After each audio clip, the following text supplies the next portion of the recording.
Katahimikan. Yun ang kailangan ni Grayson. He had been drinking for the past 2 hours, and yet he still feels broken. Bakit kailangan niyang maramdaman iyon? Okay naman silang dalawa ni Thea. Nangako ang nobya na magpapakasal sila kapag nag-divorce na sila ni Sandra. Pero bakit kailangan humantog sa ganito ang lahat? Mas masakit pa ito kaysa sa nararamdaman niya ang mga suntok sa kanya. Mas masakit pa dahil lahat ng gusto niyang gawin sa buhay ay kasama si Thea. Ngayon na nabaliwala na. She has changed. She called earlier that she can't take it anymore. She wants to break up with him. At dahil sa sitwasyon niya ngayon, ay mahihirapan siyang kausapin ito. He can't let her see him like this. Nais niyang sumbatan ito kanina, pero hindi niya gawa. Dahil naunahan siya nito. She broke up with him, and he can't do anything about it because he's far away from her. Kainis. Wika niya sa kahinagis ang bote ng alak sa sahig na gumawa ng ingay. Tinungga ulit niya ang pang-anim na bote ng alak hanggang sa maubos sa kahinagis na naman. Grayson, ano ba? Malakas na sigaw ni Sandra mula sa likuran niya. Bakit ka ba naghahagis dyan? Ugali mo ba talagang maghagis ng mga gamit ha? Hindi ka ba mabubuhay ng hindi naghahagis ng gamit? Wika nito sa kanya na dahan-dahan pang naglakad dahil sa nagkalat ng mga basag na bote. Leave. Wika pa ng binata, saka tinulak pa siya ng mahina. Alam mo, ang gulo mo. Kanina may pangiti-ngiti ka pa, tapos ayan ka. Kaya pala nabubugbog dahil sa ugali mo paglasing ka. Napakabasagulero mo. Tignan mo nga yung mga kalat mo. Hindi porket may katulong ka, gagawin mo na kung anong gusto mo. Stop it. Your voice is irritating. Wow, edo sige. Wika ni Sandra, saka lumabas ng wine cellar. Dumiretso siya sa maid's quarter at kumuha ng walis, saka bumalik sa wine cellar. Naroon pa rin ang binata umiinom. Kung bibilangin, 7 ang bote na ubos nito at kumuha pa ng ibang wine saka lumagok. Nilinis muna ni Sandra ang mga basag na bote saka tinapon. Pagkabalik niya ay nakasubsob na ito sa mesa. Grayson, tumayo ka dyan. Wika ni Sandra habang hawak-hawak ang braso nito. Grayson, tumayo ka na dyan. Bumalik ka na sa guest room. Lasing ka na. Ayoko mag-alaga ng lasing at parang pinagbagsakan ng langit at lupa. Kung maglalasing ka, sana uminom ka lang. Huwag kang nambabasag. Nakakainis yung pinagagagawa mo Tayo na dyan. Hindi niya alam kung lasing lang ito o tulog. Basta naiinis na siya at gusto niyang pagalitan ito. Mukhang alam ko na kung anong problema mo. Siguro nakipaghiwalay sa'yo ang nobya mo, no? Tama ba ako? Ganyan ba talaga kayo kapag heartbroken? Naglalasing? Inangat ni Grayson ang mukha nito, saka tumingin sa dalaga na may namumungay na mga mata. Huwag mo akong iwan, sabi nito saka sumandal sa kamay niyang nakahawak sa braso nito. Ano ba? Anong tingin mo sa akin, pader? Tayo! Napipiko na utos si Sandra. Kahit nahihirapan ay tumayo pa rin ang binata, saka naman niya inalalaya na makatayo. Malayo pa ang guest room, kaya wag kang magpapabigat. Sa kwarto ko. Ano? My room. Nahihirapan na sagot ni Grayson. Anong gagawin ko sa kwarto mo? I wanna sleep there. Sagot nito. Napailing na lang si Sandra, saka lumiko sa hagdanan, paakyat sa second floor. Napakaganda ng timing mo. Ngayon ka pa talaga magagaganyan na wala akong kasama sa bahay. Ang galing mo talaga. Wika niya kahit nahihirapan na dahil sa bigat nito. Kailangan niya pang buhatin ng isang paa para makahakbang habang nakahawak sa gilid ng hagdanan. Matagal bago nila narating ang dulo ng hagdanan. Huminga muna siya ng malalim, saka inakay ulit ito na halos wala nang malay sa kalasingan. Bakit ba ako sumunod sa sinabi niya? Nang makarating sa tapat ng kwarto, ay tinignan niya pa ito, saka tumingin ulit sa fingerprint lock ng pintuan. Ano kayang meron sa kwarto nito at nilagyan ng lock? Nang bumukas ito ay inalalayan na niya itong makahiga sa kama. Pasalamat ka, tapos na ako sa ginagawa ko. Anya sa sarili. Hawak-hawak pa rito ang kamay niya, kaya pati siya ay nadala ng mahiga ito. Nahihirapan siyang makatayo kahit na anong pilit niya, dahil mas mabigat ito kaysa sa kanya. Pati ang hininga nito na amoy alak ay tumatama sa mukha niya. Tinukod niya ang sarili sa dahan-dahan na tumayo. Mayroon namang first aid kit sa kwarto nito, kaya kinuha niya iyon at ginamot ang mga sugat nito. Ganun ba talaga kamiserable ang buhay mo? Naglalasing ka dahil sa babae? May pa, Huwag mo kong iwan ka pa dyan eh.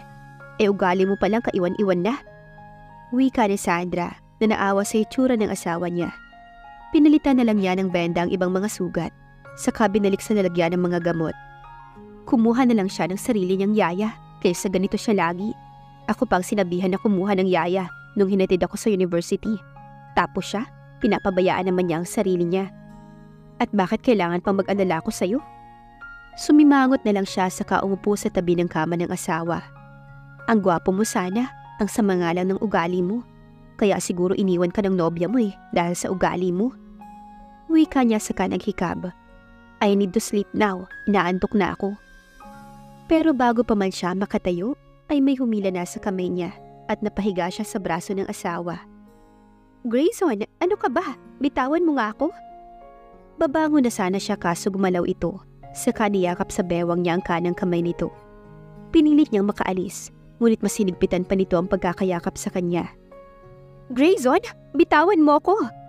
Pagpupumiglas si Sandra, pero gaya ng inaasahan niya, ay hinigpitan pa nito lalo ang pagkakayakap sa kanya. Stay just for tonight. Ganyan ba kayo mga babae?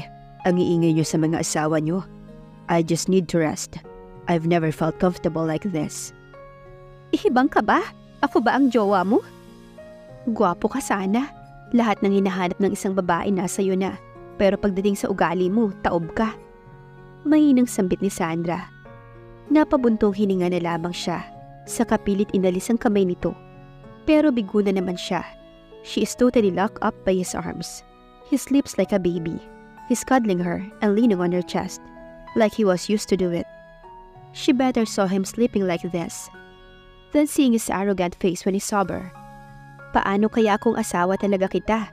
Siguro araw-araw dala-dala ko yung takot na baka mawala ka o mapunta sa iba, lalo pat gwapo ka. Naisaisip niya. Umiling naman siya saka tinapik ang noo sa naisip. Why do I have to think that way? Kinaumagahan, she woke up but tried to open her eyes when she felt a sun touching her face. Sinarado naman niya kagabi yung bintana ng kwarto niya, pero bakit mainit? Kinapa niya ang cellphone niya na lagi niyang nilalagay sa tabi niya bago matulog para magising siya sa alarm nito. Himala naman at hindi siya nagising at hindi ito tumunog, pero hindi gaya ng inaasahan niya. Isang malambot na bagay ang nakapa niya. Saka pumasok sa isip niya ang nangyari kagabi. Dahan-dahan siyang nagmulat saka namalaya ng hitsura niya. Nakaunan siya sa balikat ni Grayson at nasa ibabaw ng balikat nito ang kamay niya. Dahan-dahan niya itong inalis at dahan-dahang tumayo. Saka naglakad palapit sa pintuan. Alam niyang makakagawa ng ingay, kaya dahan-dahan niyang pinihit ang pintuan. Saka nang makitang magkakasya na siya, ay dahan-dahan siyang humakbang palabas. Nang marinig niyang tumikhim ang binata, ay wala pa sa 4:00, mabilis siyang lumabas at malakas na sinara ang pintuan. Saka nagtatakbo patungong kwarto niya. Ang hibang mo! Bakit hindi ka na lang kasi nagpumilit na tumayo kagabi at hinaplos mo pa talaga ang pisngi niya? Pangaral niya sa kanyang sarili, saka ginulo ang buhok. Napasandal siya sa likuran ng pintuan, saka humawak sa puso niyang mabilis ang tibok. Napaliw agad siya sa pintuan nang may kumatok roon, saka lumingalinga sa paligid. Nakita niya ang pintuan sa banyo, saka mabilis na pumasok doon at binuksan ang shower. Please, alis na! Naisaisip niya. Ano ba, Sandra? Saan mo natutunang tumabi sa isang lalaking matulog? Anya pa sa kanyang sarili. Halos mag-isang oras na siya sa loob ng banyo. Buti na lamang at 9:00 pa ang kanyang klase. Pagkatapos niyang maligo at magbihis, ay tumingin pa siya sa salamin, saka inayos ang hitsura niya. Mag-8:00 na nang maisipan niyang lumabas ng kwarto. Nang walang makitang tao, ay dahan-dahan siyang naglakad pababa. Sa university na lang siya kakain, dahil baka malilate na siya dahil lagpas 20 minutos na bago ang 9:00. O iha! Ay kabayo! Agad na sigaw ni Sandra nang dumating mula sa likod ng sofa si Manang Sally. Pasensya na at nagulat kita. Gusto mo bang kumain muna? Ipaghahanda kita ng agahan. Huwag na po, Manang Sally. Aalis na po ko. Agad na paalam niya. Saka mabilis na lumabas ng bahay at nagtungo sa garahe. Dumiretso na agad siya sa kotse at pumasok sa loob. Mabilis niyang nailabas ang sasakyan, saka huminga ng malalim nang makalabas na siya ng compound. Ang baliw mo kasi! Singhal niya sa sarili habang nagmamaneho. Sinong kausap mo? Bigla niyang naapakan ng preno na kinauntog ng kasama niya sa upuan. Ano ba? Gusto mo ba talagang mawala na ako? Bulalas na nasa backseat, saka sinapo ang noong tumama sa upuan at matalim siyang tinignan. Kung oo, sana noon pa.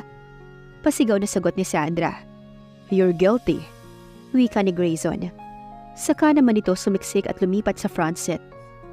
Hindi ako guilty. I didn't do anything harmful, kaya hindi ako magigilty. Paki ko sa'yo, kaya umalis ka dyan. At bakit man nandyan ka nang walang pasabi? Bumaba ka na. Inis na sabi ng dalaga. No, pagod akong mag-drive and my wounds are not yet healed. Kailangan ko makapunta sa opisina. May naghihintay sa akin na trabaho. Hindi ako masusundo ni Raven dahil nasa abroad dito kasama si Grandpa. So whether you like it or not, iyahatid mo ko. Nakangiting sabi ni Grayson. Kasalanan ko bang nagkaganyan ka? Bumalik ka na dahil malilate na ako sa klase ko. Reklamo pa ni Sandra. Hindi ko alam kung bakit sobrang pagod ako ngayon. Ano bang ginawa mo sa akin kagabi? Wika nito na parang atat malaman ang sagot niya na umiiling-iling pa habang nakatitig sa kanya. Look, wala akong balak at hindi ako ganun, kaya bumaba ka na. Pagpupumilit ng dalaga. You take advantage of me because I am drunk, right? That's it. Kapal ng mukha mo. Ako? Iti-take advantage ang kalasingan mo? Baliw ka ba? Ang lakas ng trip mo ah. Napipiko na sagot ni Sandra, saka ito inirapan. Ano yung paghaplos mo sa pisngi ko at balikat ko kanina? Nangaasar na titig nito, saka tinaas baba pa ang kilay. Napipiko na talaga siya kaya umayo siya ng upo at lumingon dito. Look, hindi ko alam na doon ako nakatulog. The next thing I knew is nandun na ako sa pwesto na yon. Sagot niya. Lalong lumapad ang ngiti nito, saka tumitig sa kanya. Wari ba'y sinusukat at tinitimbang kung totoo ba o hindi ang sinasabi niya. You know what? I remember something. Seryosong sabi pa ni Grayson. Hindi na siya sumagot pa at pinag-cross na lang ang kamay niya na naghihintay sa sasabihin nito. That's what women say when they sleep with the men. Siguro ganyan ka kapag may nakatabi kang lalaki sa pagtulog. Dagdag nito na lalong nagpainit ng ulo ni Sandra. Naipikit niya ang mga mata sa inis at bumuntong hininga. Let's go, wife. Mapang-asar ni wika ni Grayson. Saka siya inis na lumingon dito. Stop it! Fine, I'll take you to your company. Our company. Pagtatama nito. Whatever, iyahatid kita basta huwag mo na akong guluhin. Sabi niya. Saka pinaandar na ang sasakyan ulit. Habang nasa biyahe ay tahimik lang sila at walang salitaan. Habang si Grayson naman ay kung ano-ano ang ginagalaw sa loob ng kotse niya. Nang makarating sa kumpanya ay bigla na lamang niya itong ipinarada. Dahilan kaya halos masubsob ito. Napangiti siya sa katumikhim. Gusto mo talaga akong mawala no? By the way, thanks for the ride. Nakangiting sabi nito na may mapang-asar na tingin. Inirapan niya lang ito at hindi na pinansin na kumakaway pa sa kanya. It was past 9 na makarating siya sa campus at handa na ang lahat para sa exam. It was the hardest day for her dahil sa dami ng mga gawain nila. They take 4 exams and pass 3 activities and job reflections. Nasa loob na sila ng klase nang magingay ang mga tao sa labas ng klase nila. Anong meron? Tanong ni Rika. May nagtatanong raw. Sagot ng isang kaklase nila. Kailangan ba talagang pagpiyastahan? Nakabusangot na wika ni Danica. Mrs. Martinez. Sabay-sabay silang tatlong napalingon sa isa't isa. Saka nagtatanong na tumingin sa tumawag sa kanya. Mrs. Martinez raw po ang kailangan sa Dean's office. Sabi ng isang estudyante, nakakapasok lang sa klase. Sino yun? Wala namang Martinez na apelyido dito ah. Naguguluhang tanong ng isa. Prof, excuses muna. Bungad ni Rika sa papasok na professor para sa unang exam ng araw na iyon. Sam, sumunod ka. Bulong nito kay Sam na nakaupo lang habang nagbabasa. We'll be back after 3 minutes, Prof. Paalam nito saka sila hinila palabas. Tumayo naman si Sam saka nakabangulsang sumunod sa kanila. Mas mabuti na to kaysa mahalata nila. Depende na lang kung sasabihin mo sa kanila. Not in good terms nga kayo eh. Wika ni Rika. Saka tinulak pa si Sandra papasok ng opisina ng Dean. Yes? Taas kilay na tanong ng Dean habang nakatingin sa kanya. She's the one I was looking for, Dean. Thanks for your help. Napatulala si Sandra sa kinatatayuan habang nakatingin kay Grayson na nakaupo sa sofang naroon habang nakataas ang kamay ng kaunti na kumakaway pa sa kanya. Wala pang kalahating oras na ihatid niya ito sa kumpanya niya, tapos andito ito? Hindi makapaniwalang tanong niya sa isip niya. Surprise, wife? Nakangiting tanong nito. Hindi na siya sumagot kaya tumayo ito at lumapit sa kanya. Umatras naman siya sa kalumingon sa Dean na naguguluhang nakatingin sa kanila. Sa labas tayo mag-usap. Peking ngiti ni Sandra, saka nagpaalam sa Dean na lumabas. Natanaw naman niya sa di kalayuan ng mga kaibigan niya, kaya ayos lang sa kanya. What's this all about? Naiinis na tanong ni Sandra rito. I got bored at the office, kaya naisipan ko na pumunta rito para i-cheer ka sa exam mo. Isn't it nice? Nakangiting wika pa nito saka tumingin sa paligid. I like this school, tahimik. Pero yung school ayaw sa'yo. Aray ko naman, but being you here was good, Mrs. Martinez. Lalo naman siyang napikon, saka sinipa ito sa binti. Nakinagulat at doon pa nakahawak sa tinamaan. Sobrang uminit ang ulo niya. She was even called Mrs. Martinez for his nonsense reason. Tao pa ba to? Alam mo bang nakakaistorbo ka? May exam ako at alam mo yun. Tapos pinapatawag mo pa ako dahil lang sa walang maayos mong dahilan? I-cheer? Doon ka na sa nobya mo at huwag mo na akong guguluhin. Galit na wika ni Sandra, saka tinilikuran ng lalaking nakahawak pa rin sa binti niya habang nakatingin sa papalayo niyang likuran. Hindi na lumingon pa si Sandra at nagtuloy-tuloy na sa paglalakad. You can start your exam now. Anunsyo ng prof na makapasok sila sa klase. Buong araw siyang nanatili sa room dahil sa exam. Kapag natapos na ay tahimik naman silang nag-aaral sa kani-kaniyang upuan. 3:00 na ng hapon nang matapos ang lahat ng exam nila. Napakamot pa sa ulo ang ibang kaklase dahil sa mga nakasulat sa exam na hindi nila alam ang sagot. Gaya ng inaasahan ni Sandra, ang party na naman ang inatupag ni Rika at Danica. Nagpaplano na ang mga ito kung anong lulutuin at ihahanda. Naglalakad sila sa hallway habang kasabay niya si Sam at ang dalaway na una na sa kanila ng kaunti dahil nagtatalo pa kung anong lulutuin. I think beef steak at barbecue. Mas masarap nga kasi ang seafoods. Guys, stop it! Awat ni Sandra sa dalawa. Tumigil naman ang mga ito sa tumahimik. Seafoods, barbecue at beef steak, yan ang ihahanda natin, ayos na? Wika niya saka nag-apira ng dalawa at inakbayan siya. The best ka talaga, siya nga pala. Tumigil sila sa paglalakad, saka tumingin sa kanya. Kumunot naman ang noo niya nakatingin sa mga kaibigan. Hindi ba magagalit ang asawa mo? Tanong ni Rika. Nope, baka paalisin tayo. Dagdag na tanong pa nito. Hindi. You know what? Yung ugali ng asawa mo hindi mo ba gusto? Like masungit, mayabang, arugante. Di ba ganyan ang asawa mo? Lalo pa at fixed marriage ang sa inyo? Hindi ka ba ginagawa ng masama? Hindi naman, sa kakaya ko naman ang sarili ko. Wika pa ni Sandra.